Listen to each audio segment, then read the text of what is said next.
Hi, it's good to be with you once again.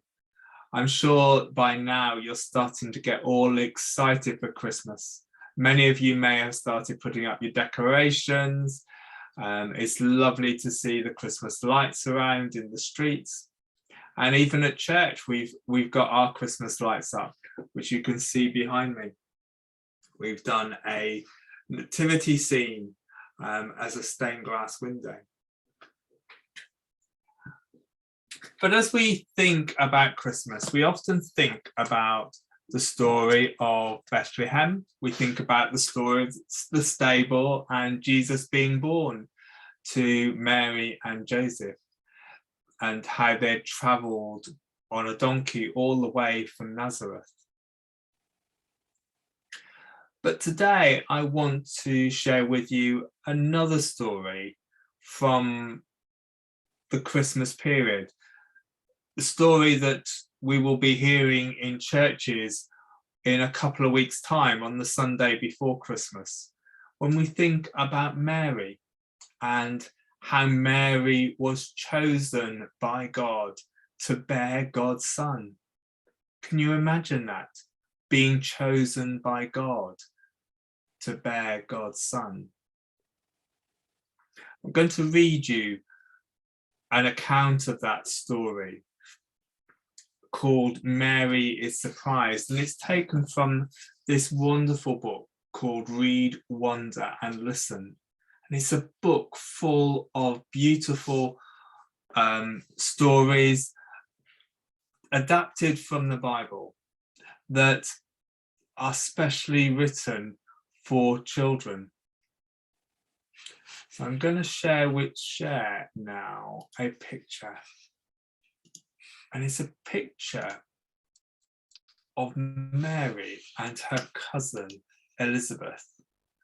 Mary is the one in the green dress, and Elizabeth in the purple. And they were both expecting babies around the same time. God blessed both of them. Elizabeth was going to bear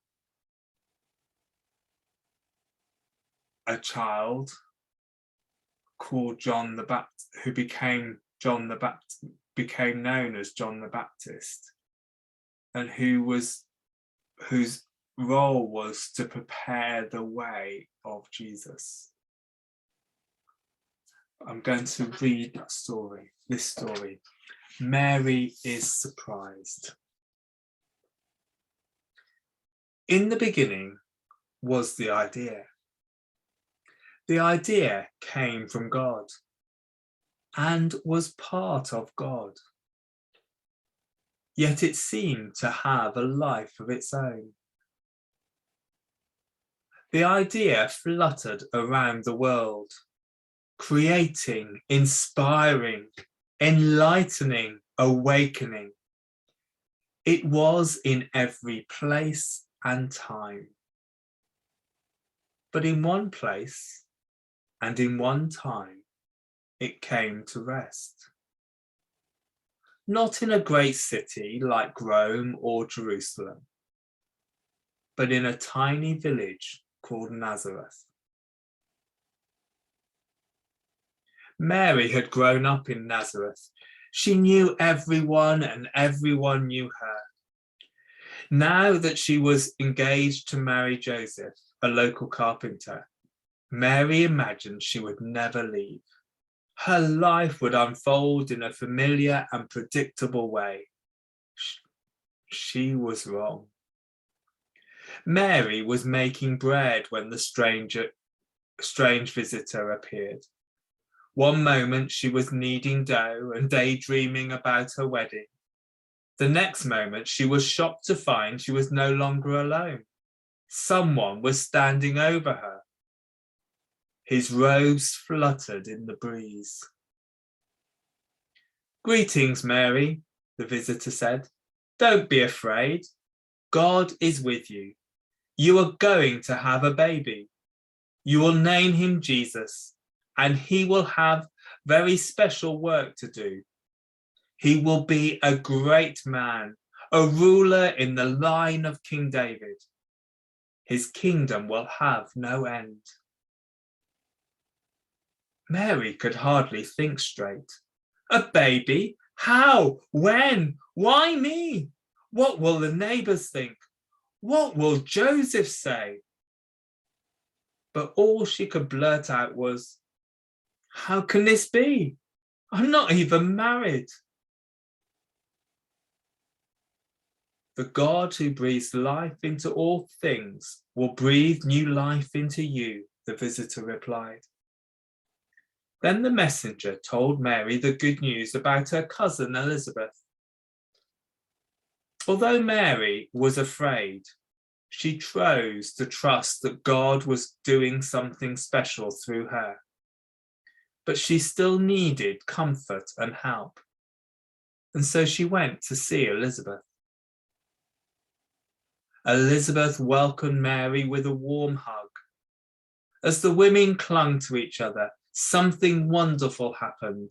Elizabeth felt the baby inside her jump for joy.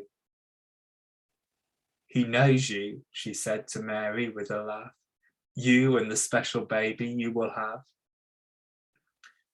Inside his mother, still forming, still growing, John knew Jesus. The joy Mary felt burst out in a song. My heart leaps for joy because of the Lord. I was cast down, but the God has lifted me up. I was empty, but now I am full. God turns everything upside down. God pulls down the proud from their fancy thrones, but helps the poor and needy to their feet. God humbles those who have too much, but fills the hungry with good things. Not long after, Elizabeth gave birth to a baby boy. All her neighbours came to celebrate. What will you call him? They asked.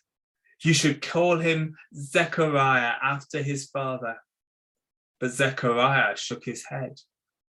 And on a wax tablet, he scratched the words, his name is John.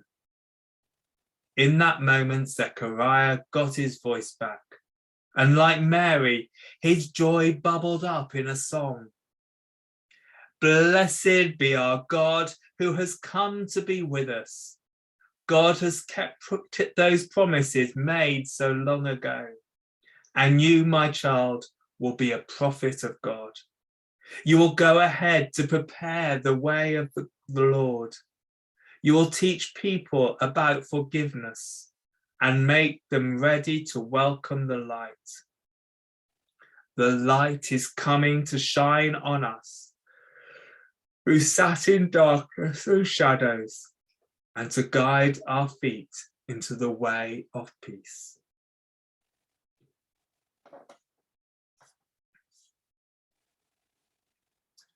I wonder what you like best about that story.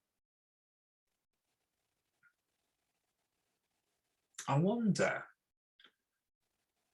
what you think the most important part of that story is.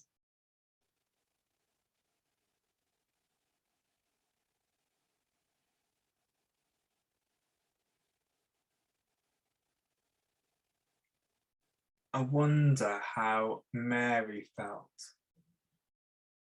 when she saw the messenger and heard that she was going to bear God's son.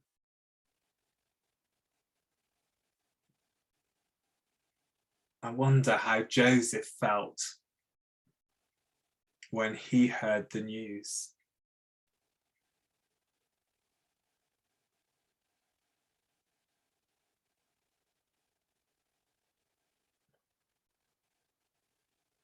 When your parents heard the news, found out that they were pregnant with you and they were going to be parents, they must have felt a mixture of fantastic joy at the new life that they had created,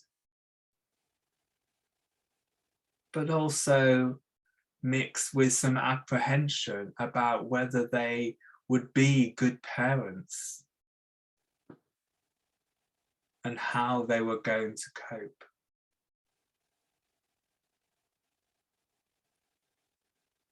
And for Mary and Joseph, they would have had some of those same feelings and fears, but on an even greater scale. Because Mary wasn't going to have just any child.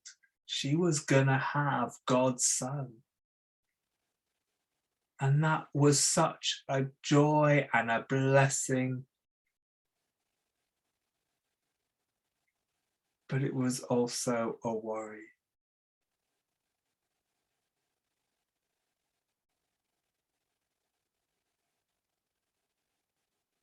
But she trusted God. Joseph trusted in God.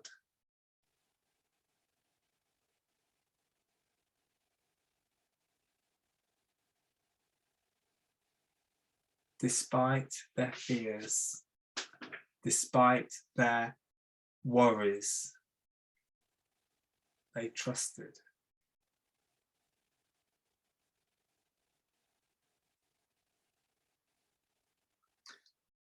So let's be still. Let's think about that story of Mary's encounter with the messenger, the stranger, bearing good news.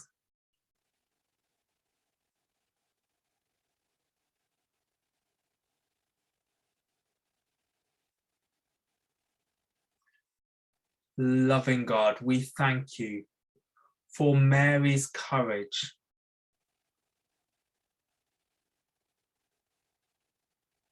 and Joseph's courage in trusting in you. When we are anxious and worried, may we have courage to trust in you.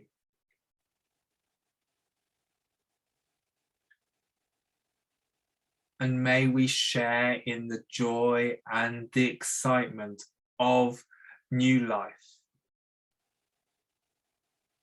The new life of brothers or sisters, of cousins,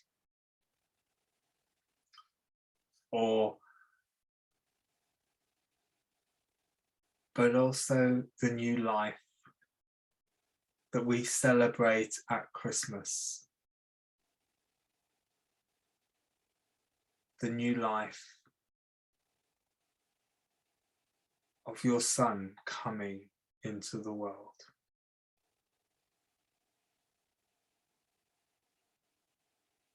Amen.